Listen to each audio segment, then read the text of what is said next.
Okay, I want to cover two sections out of the textbook today. We'll first look at section 2.5 on elementary matrices.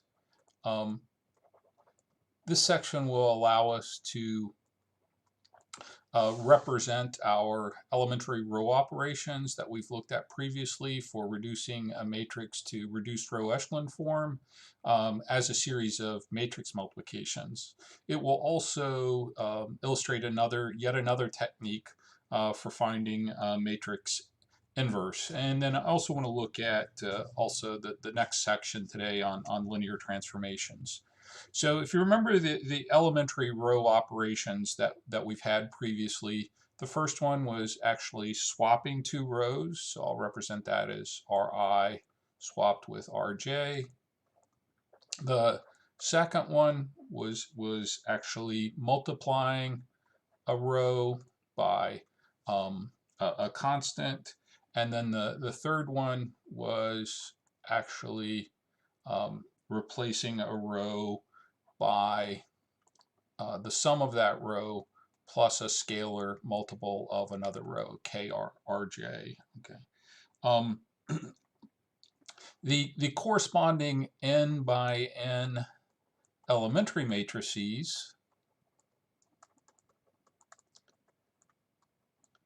are formed by doing the corresponding operations on an identity matrix of that dimension. So for example, the elementary matrix we get corresponding to a type 1 operation where we just swap two rows. I'm going to illustrate in three-dimensional space. So I would start with the identity matrix, and let's say I want to swap rows 1 and 2, 1, 0, 0, and then I would keep the third row of the identity matrix. And so this corresponds to a type 1 elementary row operation.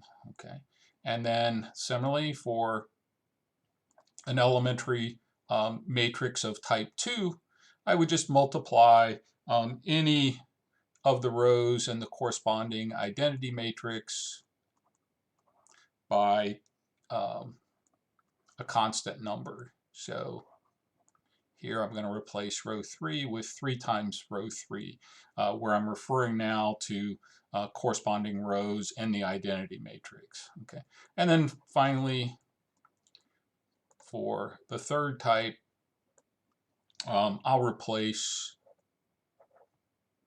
Let me put up the identity matrix here for reference. 1 0 0 0 1 0 0 0 1. And then what I'll do, the corresponding type 3 row operation, I'll replace row 2 with row 2 plus 4 times row 1. So I'll have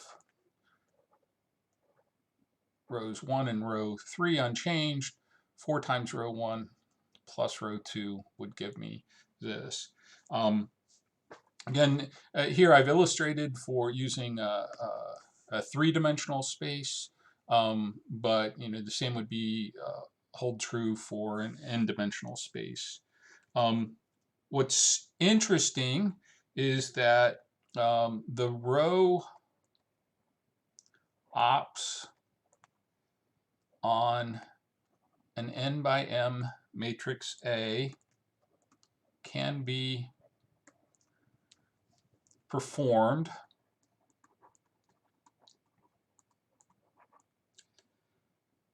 by left multiplying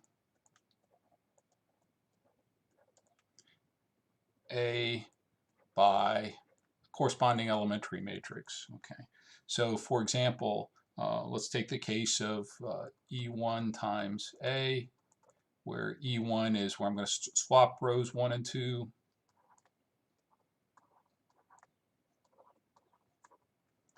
And I'll just use this. Notice here, this does not have to be a square matrix. It does have to have the same number of rows as the elementary matrix, but then doing this would actually, for the first row here, that's going to be the second row of A. And similarly, when I multiply this row of E by A, it's going to pull out the first row.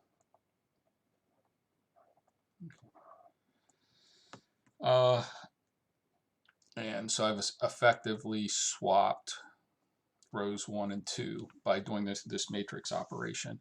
Now, and the same would be true for, if I multiplied A by E2, it would just multiply the third row by 3, keeping the rest of the matrix. And the result would be 1, 2, 3, 4, and then 15 and 18. Or if I multiplied left multiplied A by E3, it would then actually replace row 2 with 4 times row 1 plus row 2. Okay. Now, all elementary matrices are actually invertible. You can perform the corresponding inverse operation on IN, and actually you can get these inverse matrices by inspection. The inverse of swapping rows 1 and 2 is to swap them back. So actually, if I do that corresponding operation on the identity matrix, I actually get the same matrix. So the inverse of a type 1 elementary matrix is actually the same matrix. And you can verify that if I multiply E1 and E1 inverse, I'll get the identity matrix. Okay. The inverse of multiplying a row by K is to actually divide by that same value K. So the inverse of this elementary matrix, where I've multiplied row 3 by 3, is actually to multiply by 1/3. And I'm just doing the inverse operation on the same identity matrix. And for E3, the inverse operation of adding 4 times row 1 to row 2 would actually be to subtract 4 times row 1 from row 2. Again, the other rows are not affected. And again, I'm applying this operation to the identity matrix, so that would give me a -4, 1, 0. Again, you can verify that when you multiply E3 by E3 inverse, I'll get the identity matrix. So and it's important to note that the inverse of elementary matrices are also elementary matrices. Okay. Now, let's look at the special case where, suppose A is n by m, and actually this is in a special case. We can reduce A to a matrix B by a series of elementary operations. Okay, so here the K can represent a type 1, type 2, or type 3 elementary operation, but I can follow a row swap with multiplying a row by a constant by just continuing to left multiply these operations. Okay, so through a series of elementary row operations, which I can now represent as multiplication by an elementary matrix, I can reduce the matrix A to matrix B. Okay, and I'm going to define the product of all of these elementary matrices as U. Okay. But then I can solve for A.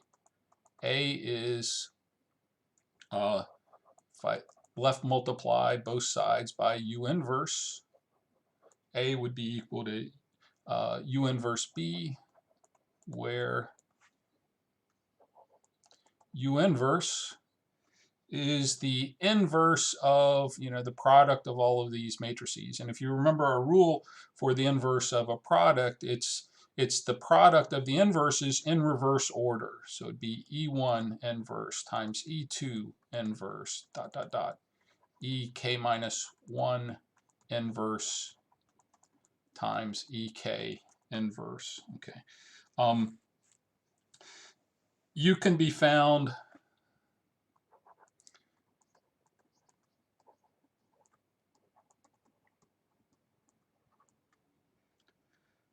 by using row operations, and this is what we've done in the past by using row operations. I think this was the method we talked about last time.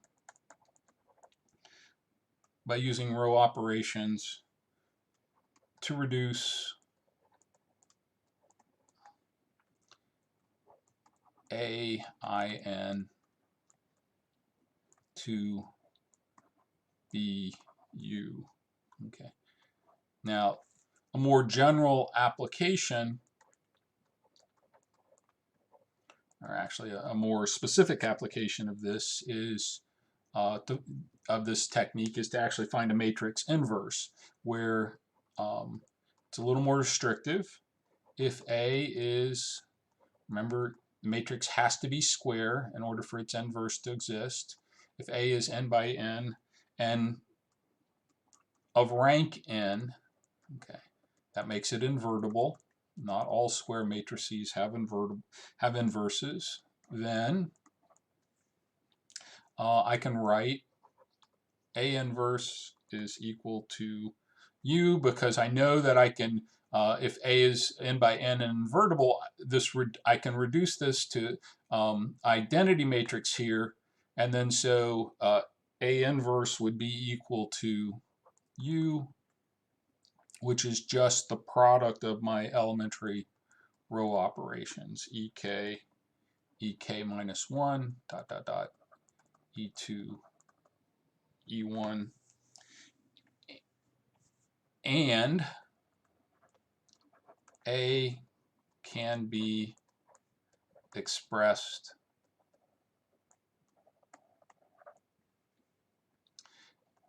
as a product of elementary matrices.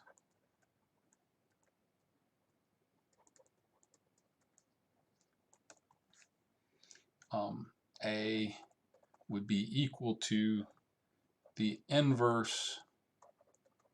If this is A inverse, then the inverse of that is going to give me A, E2, A1, E1 inverse, or E1 inverse, E2 inverse.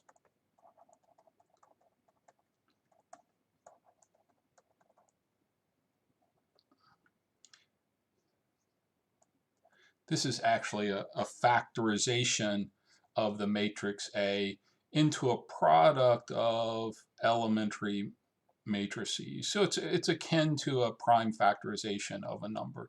Again, the inverse of an elementary matrix is also an elementary matrix. So this is a form of factorization, and factorization of matrices will become very important in the subsequent sections. Okay, so well, let me work through a particular example here. I know I've covered a lot of material. So I'll illustrate yet another technique for finding the inverse of a matrix. So starting with this matrix, I'm not even going to adjoin the identity matrix here like we've done in the past. What I really need to do is just keep track of the corresponding operations that I go through to reduce this to an identity matrix. And I see here that if I subtract from row 2, 2 times row 1, okay, that'll give me a 0 here and then a 3. And this corresponds to a type 3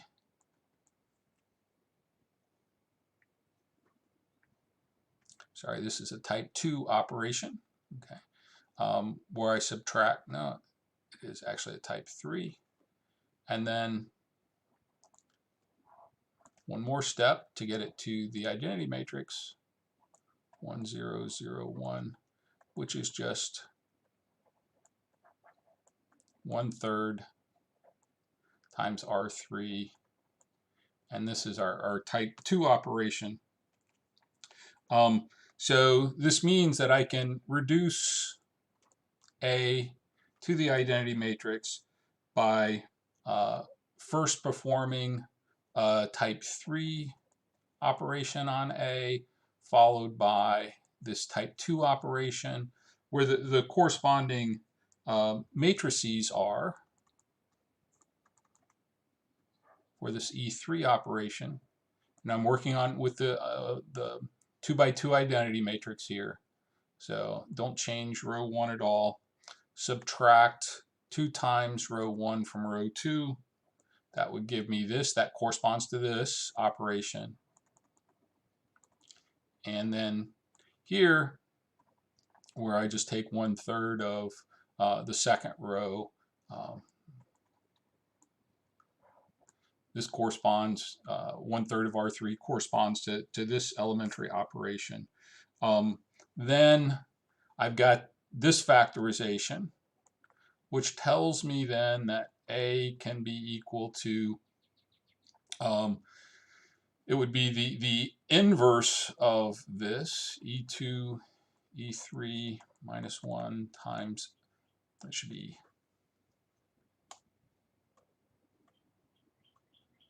times I.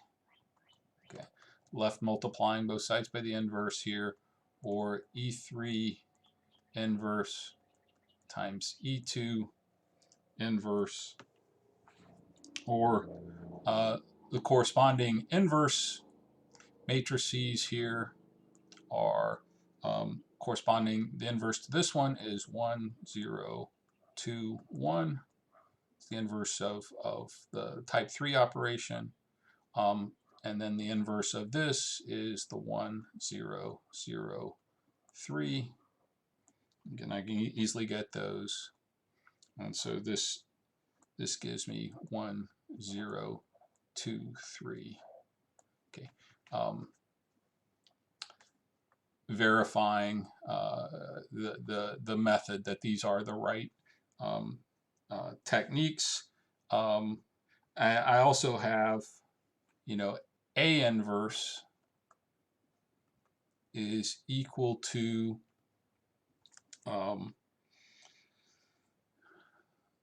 have E3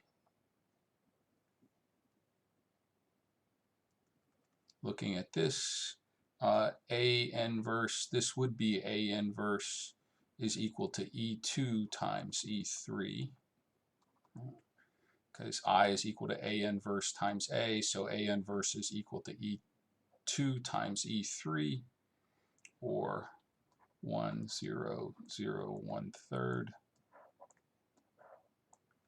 and then E3 is 1, 0, minus 2, 1. And then taking that product, I get 1, 0, minus 2/3, and then plus 1/3.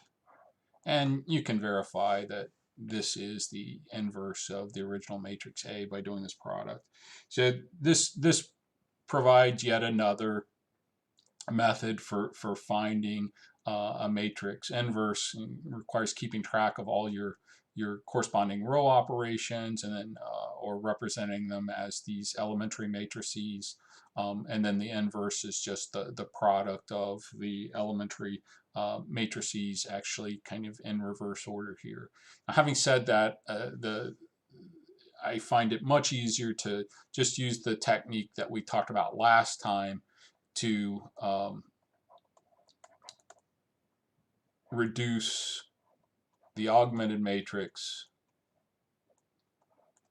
by row operations, and then that will reduce to A inverse. And so I find this a much simpler technique for finding an inverse than finding and then using these elementary matrices. But the representation of A as a factorization in terms of elementary matrices is really important conceptually, and then we'll continue to use that factorization in the future. So that's it for this portion of today's lecture. I've got a little bit more that I want to cover in this section, and then we're going to look at one more section today.